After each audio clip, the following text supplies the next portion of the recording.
बोला सुंदर से दिखे तो दर्शन बोला इतक सुंदर से कि कामदेव जी भी फीका पड़ जाना उनका समझ कस्तूरी तिलकम ललाट पटले वक्षस्थले कौस्तुभम नासाग्रे वरमौक्तिकम करतले वेणु करे कंकणम।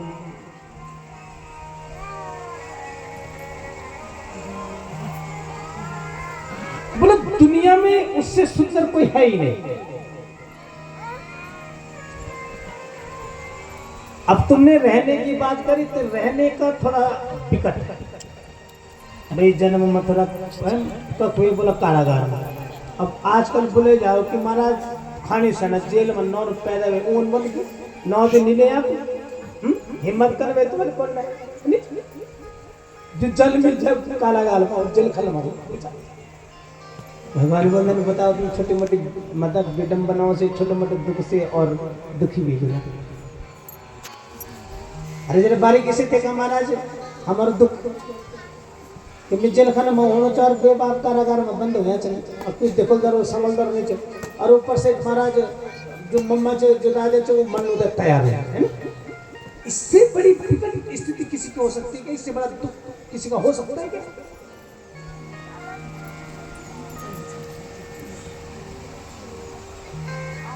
बोलो महाराज मथुरा में जन्म लिया, गोकुल पहुंचे, गोकुल से वृंदावन, वृंदावन से मथुरा, मथुरा से आजकल ये द्वारिका में रहते हैं।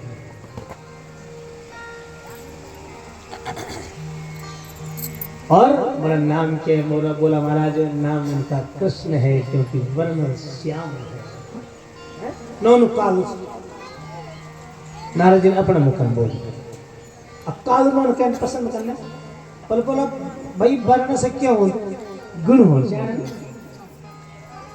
गुण में तरंग वर्ण कन से को मैं करेगा।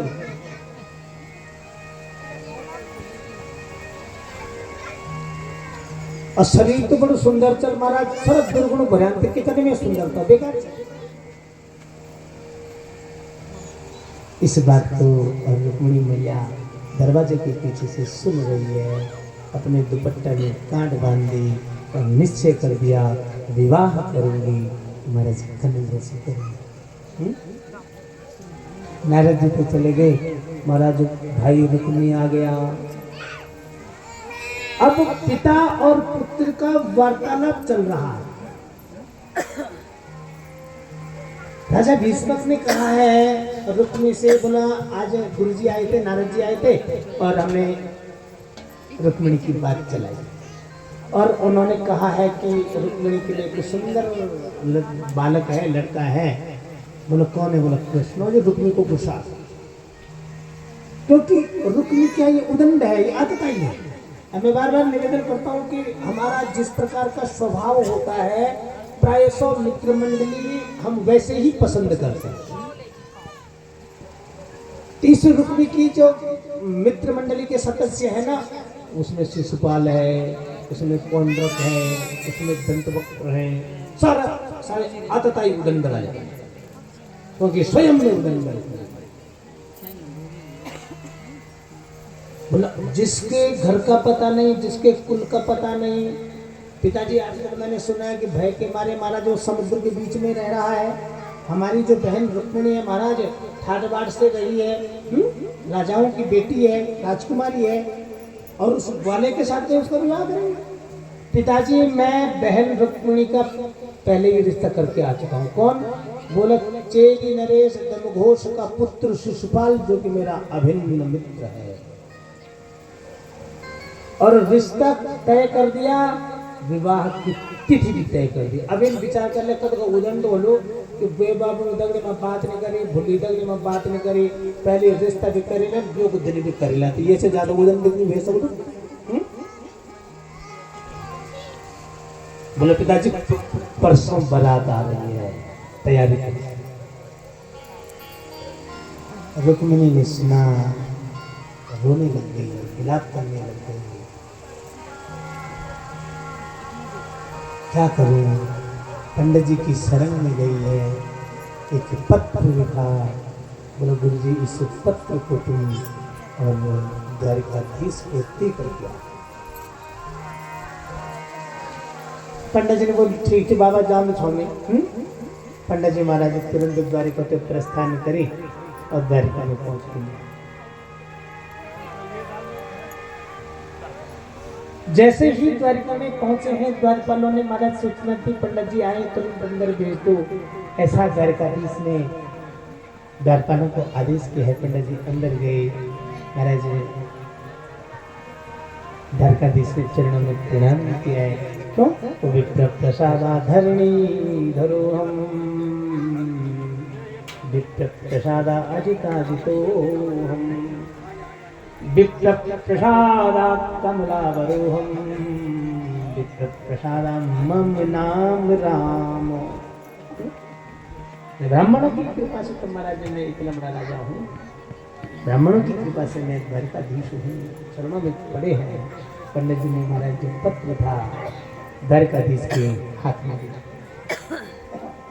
बोला नहीं पंडित जी आपसे निवेदन है आप ही इसको पढ़िए। बोलो नहीं व्यक्तिगत पत्र को नहीं पढ़ना चाहिए। बोलो गुरुजी मेरा निवेदन। 7 श्लोक रुक्मिणी ने लिखे हैं हमारे। अब भाई हम किसी के लिए पत्र लिखते हैं तो संबोधन तो करना जरूरी है। बगैर संबोधन का कैसे पसंद है? अच्छा रुक्मिणी का पत्र लिखने का ढंग संबोधन करना। संबोधन कैसे करेंगे? सेवा में श्रीमान कृष्ण जी हैं विचार करती है कि महाराज मैंने इनको पति मान लिया। अब इनको पति मान लिया तो मैं इनका नाम कैसे लूं? बस थोड़ा सा शांति का दान देंगे।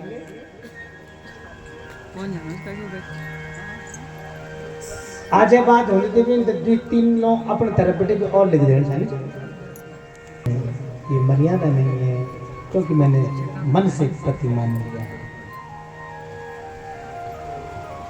अच्छा पति भी नहीं लिख सकता। अभी ब्यो भाई निकल पति है सेवा में श्रीमान पति महोदय मैं तुम्हारी दादी ब्यो करना चाहनी था तो ब्यो तो करना चाहनी चाहिए तो पति कब बटी लिखे ये भी ठीक नहीं से मर्यादा नहीं क्या करेगा। रिकोरी क्योंकि वो शक्ति है वो श्री है वो रिक्त सिद्धि है। इतना सुंदर महाराज संबोधन ढूंढा है। हे भुवन सुंदर है। देखो यहाँ अलंकार भी है यहाँ सम्मान भी है यहाँ मर्यादा भी है। संबोधन क्या है हे भुवन सुंदर। और वास्तव में महाराज जिस परमात्मा की समक्ष मानो करोड़ों कामदेव महाराज निस्तेज हो जाए कांतिहीन हो जाए तो इतने सुंदर हमारे भुवन सुंदर है।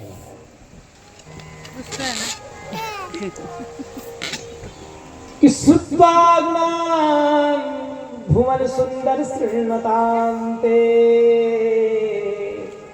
निर्विश्य कर्ण विवरे हरितोंगतापम। बोला हे भुवन सुंदर हमने आपको देखा नहीं है लेकिन निश्चय कर दिया कि विवाह आपके साथ में कर दिया। आश्चर्य की बात है। देखा नहीं है निश्चय कर दिया क्यों? बोला हमने आपको देखा नहीं है लेकिन ते गुणान कर्ण विवरे सुनता। मैंने अपने कानों के छिद्रों से आपके गुणों को सुना और जैसे ही आपके गुणों का वर्णन नारद जी के मुखारबिंद से मेरे कर्ण रंध्रों में पड़े बोला हरितोंगतापम। जो मेरे हृदय में 3 ताप थे ना आदि देवी आदि भौतिक आध्यात्मिक बोला महाराज वो तीनों ताप समाप्त। तापत्रय विनाशाय श्री कृष्णाय वयं नमः। प्रथम दिवस मैंने निवेदन किया। वो परमात्मा का नाम क्या है? बोला तीनों तापों का हरण उस परमात्मा की कृपा से। तो रुक्मिणी मैया वही कह रही है जैसे ही आपके गुणों का वर्णन नारद जी से सुना मेरे तीनों ताप शांत हो गए। रूपम दृशाम विस्मतामखिलार्धलाभम् त्वय्यच्युताौ विशति चित्तमपत्रपम्। और मैंने निश्चय कर दिया है अब विवाह तो आपसे ही करूंगी, अन्यथा बिना विवाह के ही रहूंगी। बोला मैंने निश्चय कर दिया। अभी 6 श्लोक और मात्र 1 श्लोक, लेकिन अगर 6 श्लोक बोलो पता लगा तब बारात है कि बारात भी तैयार हुई, चाय पानी पीनी है जो ना जो लगे आवाज, तो ये वजह से 1 श्लोक बहुत से है। बोले बाकी बिहारी लाल की। और फिर आप बोले कि महाराज जी तो बहुत लेट लतीफ करना चाहिए। राजन परीक्षित महाराज जब इसके पश्चात रुक्मणी ने लिखा है कि मेरे भाई ने यद्यपि मैंने निश्चय कर दिया कि विवाह आपसे ही करूंगा, लेकिन मेरे भाई ने महाराज चेली मेरे दमघोष के पुत्र शिशुपाल के साथ में मेरा रिश्ता और तय कर दिया, परसों बारात आ जाएगी। अब बोले कहीं ये ना हो कि सिंह का भाग सियार लेके चला जाए, आप आना और मुझे ले जाना। अवसर भी बता दिया कि हमारे कुल की परंपरा है महाराज कन्या विवाह के समय और माँ गौरा के पूजन के लिए जाती है और उस समय उसके साथ में बूढ़ी बूढ़ी माताएं साथ चलती हैं। वो मौका तुम मुझे बोले ठीक ठीक, उस समय आप आना और मुझे ले जाना, नहीं तो बोले विवाह करूंगी तो आपसे, अन्यथा इस शरीर को ही समाप्त कर दूंगी। कन्हैया ने तुरंत दारू को बोला चलो रथ तैयार करो, और पंडित जी को भी महाराज रथ में बिठाया। दारू को कहा चलो पवन के वेग की भांति रथ को महाराज कुंडनपुर के लिए हाको, महाराज द्रुत गति से द्वारिका से निकल गए। बलराम जी आश्चर्य में पड़ गए। कन्हैया छोटा सा भी कार्य करता है, बताता है। आज कौन पंडित जी आए, क्यों आए, क्या समाचार लेके आए, कन्हैया बिना बताए और महाराज दारू सही तरह तो सही चला दिया, क्यों? अच्छा यहाँ पे भी न बताने की मर्यादा है ना। अजानो कक्ष नौनी भगे तेला है ना। अच्छा तो बुलकन बड़ो पता लो बड़ा भैंसी कि मैं नौनी भगाने जाऊंगी। इसीलिए कहा है महाराज कन्हैया लीला पुरुषोत्तम है, जो उन्होंने किया वो नहीं करना है, जो राम ने किया वो करना है। कन्हैया ने जो किया वो नहीं करना है, लेकिन कन्हैया ने जो कहा वो करना है। कर्मण्येवाधिकारस्ते किसने कहा? कन्हैया। मा फलेषु कदाचन, कन्हैया ने जो कहा है बोले महाराज वो करना है, कन्हैया ने जो किया है बोले वो नहीं करना। चले हैं महाराज। यहाँ शिशुपाल को पहले ही भय था, रुक्मिणी को पहले ही भय था कन्हैया आएगा, इसलिए क्या किया महाराज जहाँ पे एक सैनिक की आवश्यकता वहाँ पे 4 लगा दिए, बड़े बड़े द्वारपाल, बड़े बड़े अतिरथी महारथी लगा लिए। विवाह की तैयारियां चल रही है। इधर शिशुपाल की बारात कुंडनपुर में पहुंच गई। महाराज जनवासी में इनको ठहराया गया है और यहाँ महाराज जो कुल की माताएं हैं महाराज रुक्मिणी मैया को और सजा धजा रही है। उलवा की बिहारी लाल की जय। आओ मेरी सखियां मुझे मेहंदी लगा लो, आओ मेरी सखियां मुझे मेहंदी लगा दो,